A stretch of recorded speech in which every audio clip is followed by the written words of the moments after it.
Hoje eu vou trazer para vocês aqui uma maneira de conhecer a capacitância de um capacitor utilizando um gerador de função e um osciloscópio. Eu vou começar mostrando a parte teórica, muito rápida, muito breve, e em seguida eu vou convidar vocês para ir para a bancada comigo para a gente mostrar alguns macetezinhos e a forma correta de fazer essa medição no osciloscópio, tá certo? Não se esqueçam, tá? No final do vídeo, de manifestar a sua satisfação ou insatisfação com o vídeo que nós acabamos de apresentar para vocês, clicando na mãozinha com o dedinho para cima ou na mãozinha com o dedinho para baixo. E isso vai ser interessante para a gente ir ajustando o melhor conteúdo a passar para o nosso telespectador. Se for de interesse, se estiver gostando do canal, faça a inscrição e clique no sininho para receber as atualizações, ok? Aqui embaixo do vídeo, né, no campo de descrições, eu coloquei dois links. Um link é da nossa página, da página da iTest no Facebook. Se você ainda não acompanha, dá uma olhada, sempre tem alguma coisa, alguma novidade interessante para vocês. Clique em curtir e você vai estar recebendo então as notificações do que a gente estiver postando lá. O outro link é do nosso grupo, tudo sobre o osciloscópio também no Facebook. E se você ainda não participa do grupo, clique no link, vá lá e faça a solicitação de participação. Ali tem muita coisa sobre o osciloscópio e se você tem curiosidade, gosta do assunto, é o grupo no momento para você poder ficar atualizado com tudo que aparece de bacana aí, ok? Então, vamos ao que interessa. Bem, para a gente conseguir medir a capacitância, nós vamos precisar de abrir mão dessa expressão aqui, ó, T igual a R vezes C, onde T é o tempo de carga do capacitor, é o tempo que ele vai precisar poder chegar a 63,2% de sua carga nominal, tá certo? Passando por um resistor. O tempo em segundos. O resistor que você vai usar na sua bancada lá, no seu setup que você vai montar para poder fazer o experimento, né, fazer a medição e medida em ohms. E C é o valor da capacitância que nós estamos procurando em farad, tá certo? Essa expressão a gente faz um rearranjo nela para conhecer C. Então C é igual a T sobre R, tá certo? Essa expressão que a gente vai precisar para poder medir essa capacitância no osciloscópio. Qual que é o setup que nós vamos fazer? É uma coisa muito simples. Nós vamos usar um resistor em série com capacitor, tá certo? Vamos colocar a ponta de prova do nosso osciloscópio nessa posição do circuito, ok? E vamos injetar um sinal de onda quadrada, duty cycle de 50%, e com uma determinada tensão e uma determinada frequência, tá certo? Bom, qual que é a tensão que você vai usar? A tensão ela vai estar diretamente relacionada com o resistor que você precisa de usar, né? Então, por exemplo, quanto maior a tensão, né, maior vai ser a potência dissipada nesse resistor. Então, se você tem um resistor de 5 watts, por exemplo, né, você poderia usar uma tensão de 5 volts para um resistor de 5 ohms. Se você tem um resistor de meio watt, né, então você poderia usar, por exemplo, um resistor de 10 ohms e uma tensão de 2 volts. Mas não é só isso que vai basear a escolha dos seus parâmetros, né? Que o resistor, quanto maior o resistor, vamos olhar na expressão, quanto maior a resistência, maior o tempo de carga desse capacitor. Então, veja bem, se você tem um capacitor muito grande, a nível de microfarads, tá certo? Ele vai demorar um pouco mais para carregar. Se você usar uma frequência alta, você não vai fazer uma medição legal. Você não vai conseguir medir. Você tem que usar uma frequência baixa. E também um resistor baixo, para poder diminuir o tempo de carga e você ter uma visualização legal no osciloscópio que te permita fazer as medições que você precisa poder conhecer a capacitância, ok? Tudo isso eu vou mostrar para vocês lá na bancada, que eu vou convidar vocês agora para a gente ir para lá e ver na prática como é que a gente faz essa medição. Ok? Vamos lá. Bom, eu estou com o setup pronto aqui. Nós estamos com um gerador de função da BK Precision 4053B. Tá? Ele tem um limite de 10 MHz na frequência. E um osciloscópio que sai DSOX 1102A. Tá? Então, a primeira coisa que a gente faz quando vai fazer qualquer medição é dar uma ferida no instrumento, né, gente? Então, eu vou mostrar para vocês alguns macetes. Para você fazer a compensação da sua sonda, ou seja, você vai colocar no pino de calibração da sua ponta de prova, tá certo? E vai ajustar os parâmetros até você ter uma boa visualização da onda e vai fazer rodando a ferramenta de ajuste da capacitância até encontrar a posição em que sua onda está mais quadrada, tá certo? Essa é a posição que eu encontrei aqui, que eu estou achando que está ideal. Eu montei para mim uma plaquinha, que é essa aqui, tá vendo? Onde eu posso usar, esse seria para resistor, mas não estou usando. Indutor, capacitor. Então, eu jogo o dispositivo em teste aqui, né? Entro com o sinal gerado, se eu for medir uma capacitância ou uma indutância aqui. E aqui eu tenho onde eu pego o osciloscópio e o terra geral. Vamos começar a medir um capacitor de 15 picofarad que eu tenho aqui.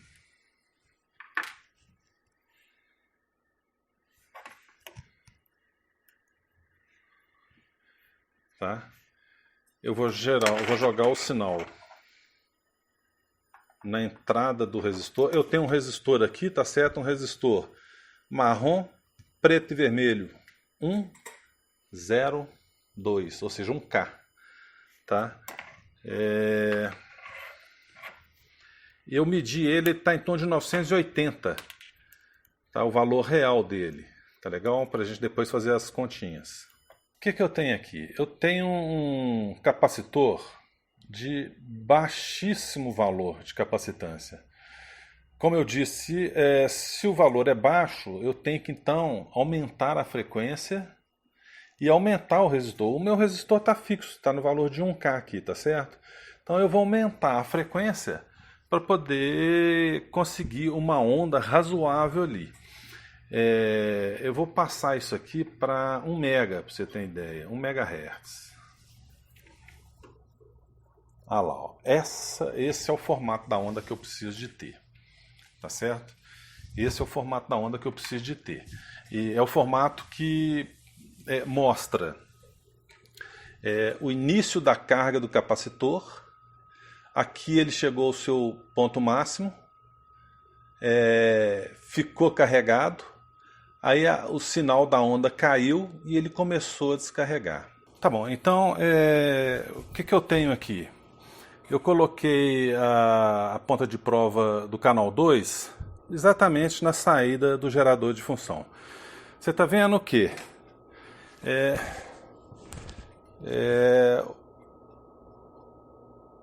Na hora que o sinal sobe, o capacitor começa a carregar.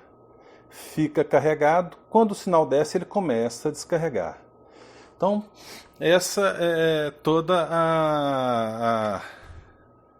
a mágica, né, que a gente faz para conseguir ter um valor de capacitância medido pelo osciloscópio. Vamos tirar o canal 2 aqui agora, não me interessa mais. E agora vamos à medida de tempo que a gente precisa, né? Lembra da forma? Tempo é igual o valor da resistência vezes a capacitância. Eu tenho que medir o tempo. O que eu vou fazer? Eu vou ligar meus cursores. Vou pegar o primeiro, tem a seguinte questão também. Eu preciso de pegar um valor 63,2% do valor da tensão que nós temos aqui. Eu vou pegar o cursor X1, Y, desculpa, Y1, vou botar embaixo, eu vou colocar o cursor 1, X1, Y1 na base e vou colocar o cursor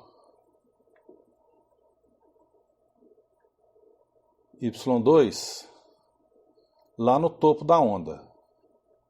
Tá certo? Eu tenho o quê? Que o meu delta Y é de 4,075 volts. Tá certo? 4,075 vezes 63,2 dividido por 100 dá 2,5758 volts. O que eu vou fazer agora? Eu vou pegar o cursor Y2, vou descer até o delta Y ficar igual a 2,57. Olha só. 2,57. Está aqui, ó. Tá certo? Então, esse é o ponto que eu preciso de medir. Eu posso, para melhorar, inclusive, a medição, né, aumentar a frequência de varredura, que eu vou dar um zoom na onda, no sinal que está aparecendo aqui. Vou passar agora para o cursor X1. Vou colocar ele exatamente no início que o capacitor começou a ser carregado. Vou passar para o X2 e vou colocar onde o sinal cruza com 63,2% de carregamento. Qual que é o delta Y que eu tenho? O delta X que eu tenho? Ele está me dando em megahertz. Se eu mudar a unidade aqui, em segundos, me interessa em segundos. Então ele está me dando 56 nanosegundos. Tá certo? 56 nanosegundos. Vamos fazer então. Eu tenho 56 nanosegundos. 56 vezes 10 micro nano, 9. 56 vezes 10 a menos 9, dividido pelo valor da resistência, que é 980 ohms, mais ou menos, dividido. O que eu encontrei? Eu encontrei 57 vezes 10 a menos 12. Menos 9 é nano, menos 12 é pica. Então, o que eu encontrei aqui? Eu encontrei um valor de 57 pica. Bom, eu estou com um capacitor de 15 pica. Você está vendo que a gente não está conseguindo medir um capacitor de valor muito baixo. Tá? Por quê? Porque, veja bem, só na sonda, só na ponta de prova, nós temos aqui que ela tem 15 picafarad de capacitância, só na ponta de prova. Então, eu tenho que pegar a minha capacitância de 15 mais a capacitância de 15, 30 picafarad. Tá vendo? Eu tenho uma capacitância nesse cabo aqui também que eu não sei, não tem especificado. A própria... Aqui, ó. A própria entrada ainda tem 16 picafarad. Tá? O osciloscópio tem 16. A ponta de prova... Coloquei no lugar errado. A ponta de prova tem 15. Então são 31. Mais os 15 do capacitor... 56. Eu cheguei a 57. Tá vendo? Você pode medir, contanto que você faça uma avaliação prévia do limite do seu setup. Vou pegar agora 330 picafarad. A gente deve começar a chegar num valor mais próximo, mas com erro ainda. Exatamente por causa dessas capacitâncias que estão aí.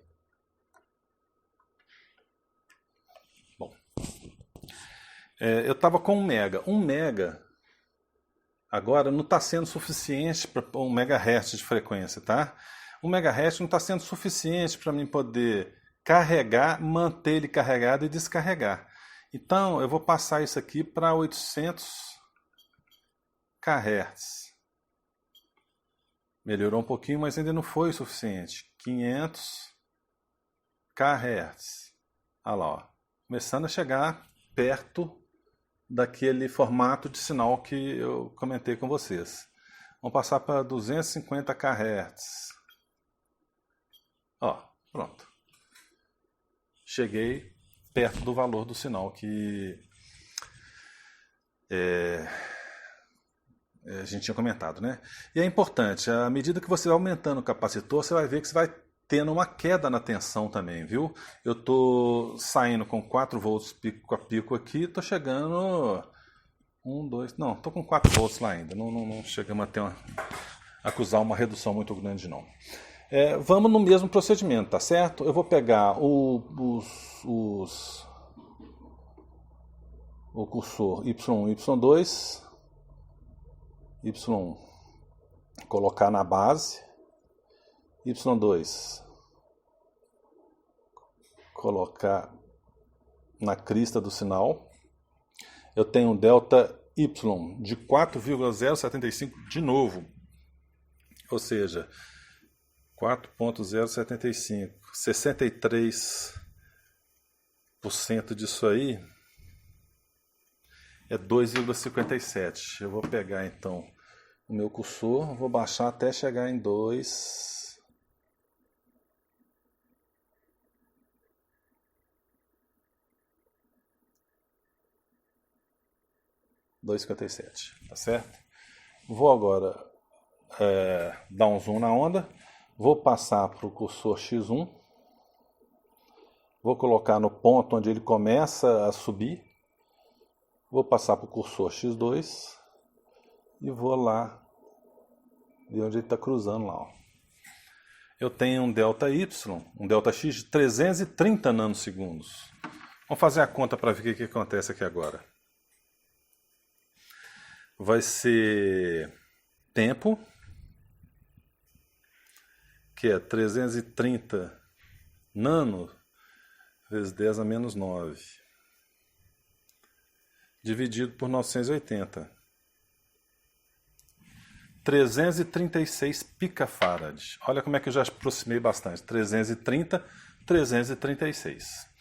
Então, à medida que a gente vai aumentando o valor da capacitância, a gente consegue perceber que essas capacitâncias que envolvem o nosso setup começam a ter menos influência no resultado. Tá certo? Vou passar por eletrolítico aqui agora. O eletrolítico é sempre prestar atenção de onde está o negativo, né? Eu vou tirar essa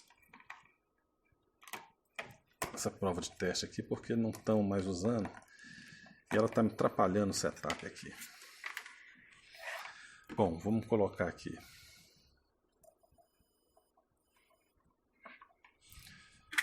Esse é de 0,33 microfarad. Olha lá, passei para 200 Hz.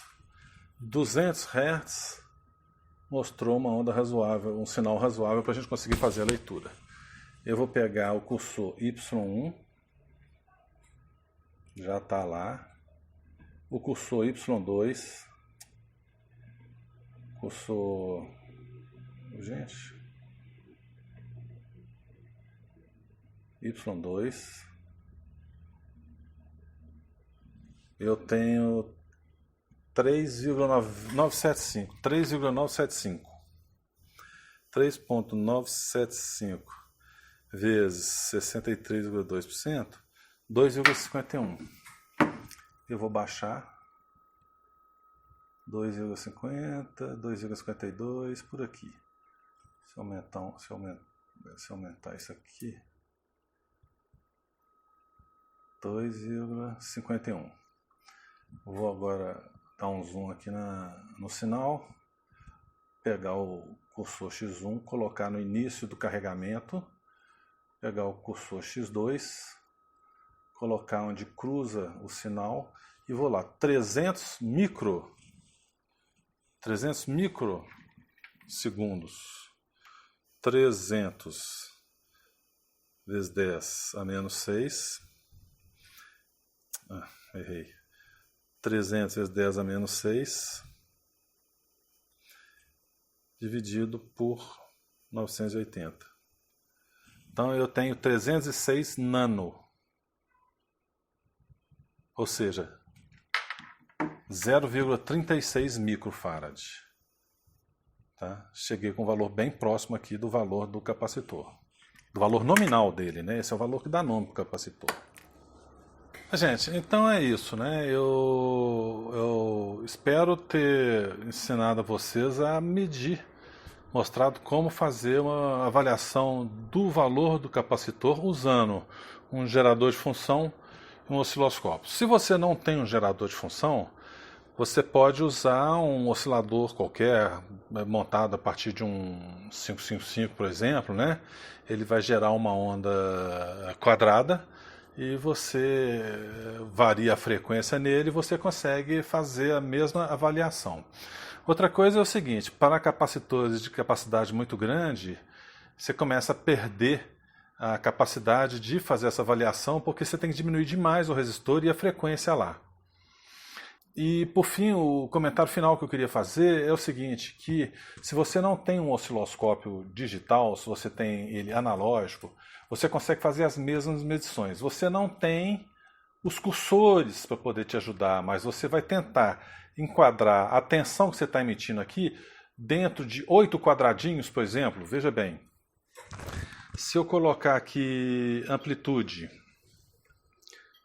eu estou aumentando a amplitude, tá vendo? Não, está ficando muito alto, meu resistor vai... Deixa eu diminuir aqui a escala.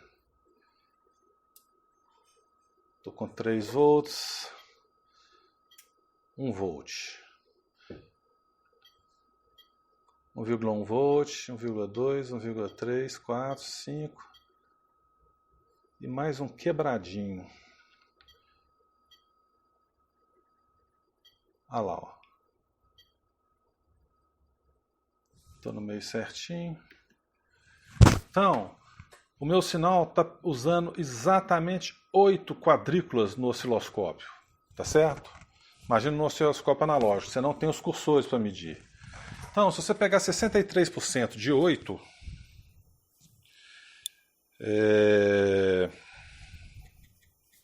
você vai ter 5 quadrículas. Ou seja, o que você tem que fazer? Você vai ter que pegar o seu sinal, posiciona, por exemplo, no início de um dos traços da vertical e pega então 5 quadrículas. 1, 2, 3, 4, 5. Onde ele cruza?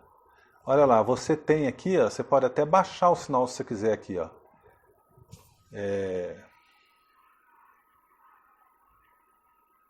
Não, baixar o sinal você não pode não. Aqui, ó, ele cruza 1, 2, 3, 4, 5 nesse ponto aqui. Quanto que tá? Ah, tá metade ali, né? Metade da quadrícula. Se você está em 500 milissegundos, com a escala horizontal de 500 milissegundos, a gente pode assim estimar que a gente está com 250 micro, tá? 500 microsegundos. A gente pode estimar que a gente está com 250 microsegundos no caso desse capacitor aqui, né? Então eu pego 250 vezes 10 a menos 6 dividido por 980. Eu tenho 255. Aqui é 0,25 para 0,33 microfarad, né? Tá vendo? Deu uma imprecisão, porque mas é só você conseguir uma maneira com a escala vertical de pegar uma medição precisa. Veja bem aqui, ó, 1, 2, 3, 4, 5 quadradinhos. Eu tenho 1, 2, 3 quadradinhos exatamente na escala de 100 micros, ou seja, 300 microsegundos. Vamos pegar 300 microsegundos, vezes 10 a menos 6, e dividir por 980, que é o meu resistor. Aí, ó, ponto 31 microfarads. Ou seja, você consegue fazer a mesma coisa que você faz com um osciloscópio digital num osciloscópio analógico. Um pouquinho mais de dificuldade? Inicialmente sim, Mas depois, quando você for pegando mais destreza ali no manuseio do seu osciloscópio, você vê que se você precisa de pegar uma determinada medida, você usa os recursos da tela para poder fazer essa avaliação que você quer, ok? Bom, esse vídeo está enorme, é isso que eu queria mostrar para vocês. Um grande abraço e até a próxima.